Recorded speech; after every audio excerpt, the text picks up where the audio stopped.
अस्सलाम वालेकुम dear students, हम लोगों ने CIE A लेवल्स पेपर 1 का सिलेबस स्टार्ट किया हुआ है। टॉपिक हमारा है बायनॉमियल थ्योरम। बायनॉमियल थ्योरम मैं आपको पढ़ा चुकी हूँ और उसकी प्रैक्टिस के लिए जो बुक क्वेश्चन सॉल्व करने के लिए जो बुक हम यूज़ कर रहे हैं वो है न्यू एडिशनल मैथमेटिक्स। ठीक है बेटा, इसकी हम चैप्टर 14 एक्सरसाइज 14.2 कर रहे हैं। बायनॉमियल थ्योरम का हमने सेकंड केस पढ़ लिया हुआ है। सेकंड केस के बाद हमें वो कहता है कि इसकी कोई सी एक स्पेशल टर्म बताएं। एक्सपेंशन भी हमने सीख ली। अब है कि किसी भी एक स्पेशल टर्म को निकालना। उसका फार्मूला हम लोगों ने पढ़ा है TR+1 is equal to NCR AN-R B की power R। T7 is equal to, अब देखिए बेटा, हम लोगों ने सेवन्थ टर्म निकालनी है, तो सेवन्थ टर्म के लिए R हमारे पास क्या होना चाहिए, 6। n हमारे पास क्या होता है इस फार्मूले में, जो पावर ऑफ एक्सपेंशन होती है। n is equal to 10, R is equal to 6। a हमारे पास क्या है, first term 2, a is 2 and b हमारे पास क्या है, x। तो हमने इस फार्मूले में ये सारी चीज़ें पुट की, तो हमारे पास आ गया T7 is equal to 10C6 2 power 4 x power 6। 10C6 को जब हमने कैलकुलेटर से सॉल्व किया तो हमारे पास, और इसको जब मल्टीप्लाइड बाय 2 पावर 4, बेटा ये देखें आपने डायरेक्ट सारा करना है। 10 प्रेस 10 के बाद शिफ्ट के बाद NCR की 6 मल्टीप्लाइड 2 पावर 4, 2 पावर का ये आप निशान देखें और फिर इसको यहाँ 4 लिखते हैं। ये देखें 2 पावर 4 इज इक्वल टू 3360, तो 3360 x रेज टू पावर 6 आई।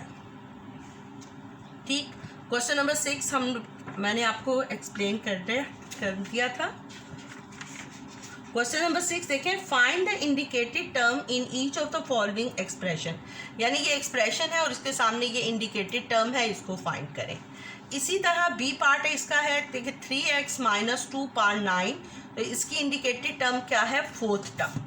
तो पहले हम इस पर बायनॉमियल कंडीशन अप्लाई करेंगे कि इन दोनों के दरमियान में पॉजिटिव साइन डालेंगे और हम लिखेंगे 3x + -2 की पावर 9, तो t power 4 is equal to 9C3 3x की पावर 6 - 2 की पावर 3।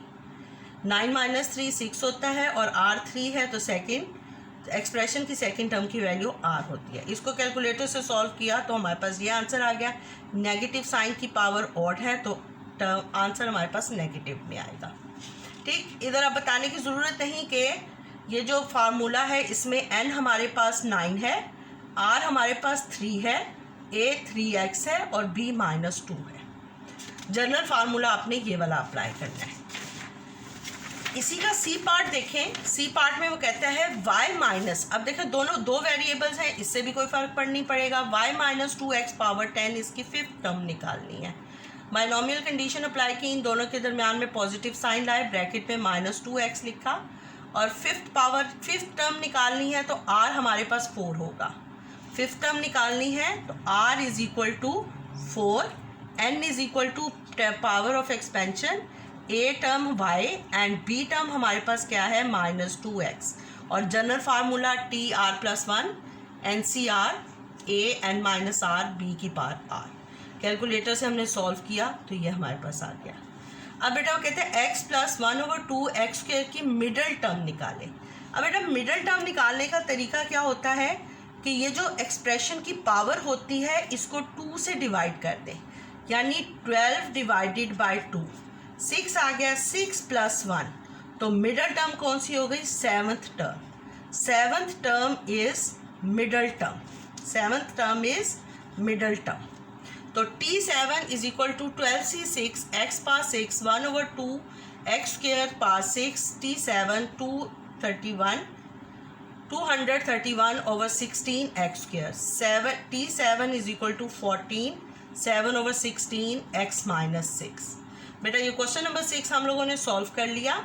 बहुत इजी है, आप लोगों ने सिर्फ फार्मूला याद रखना है कि फर्स्ट केस में यानी 1 + b की पावर n, इसका फार्मूला क्या है, कोई भी स्पेशल टर्म निकालने का, NCR बी की power are.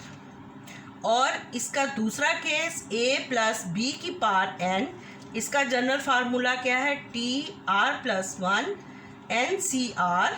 N C R, A की पावर क्या हो जाएगी एन माइनस आर और बी की पावर क्या हो जाएगी आर। ये दो बेटा आपने दोनों केसेस के बाइनोमियल के जनरल फार्मूला आपने याद रखेंगे तो आप कोई भी स्पेशल टर्म निकाल सकते हैं। ठीक है, आपको अगर आई होप समझ आ गई है तो आप मेरा चैनल सब्सक्राइब कर दें। और अगर कोई आपने स्पेशल क्वेश्चन सॉल्व करवाना है, कोई स्पेशल चीज़ पूछनी है तो आप कमेंट्स बॉक्स में लिख कर पूछ सकते हैं। और अगर क्या कहते हैं कोई क्वेश्चंस हैं तो आप मुझे क्वेश्चंस की लिस्ट सेंड कर दें, मैं आपको इंशाल्लाह ताला लेक्चर बनाकर अपलोड कर दूँगी। थैंक यू, अल्लाह हाफिज़।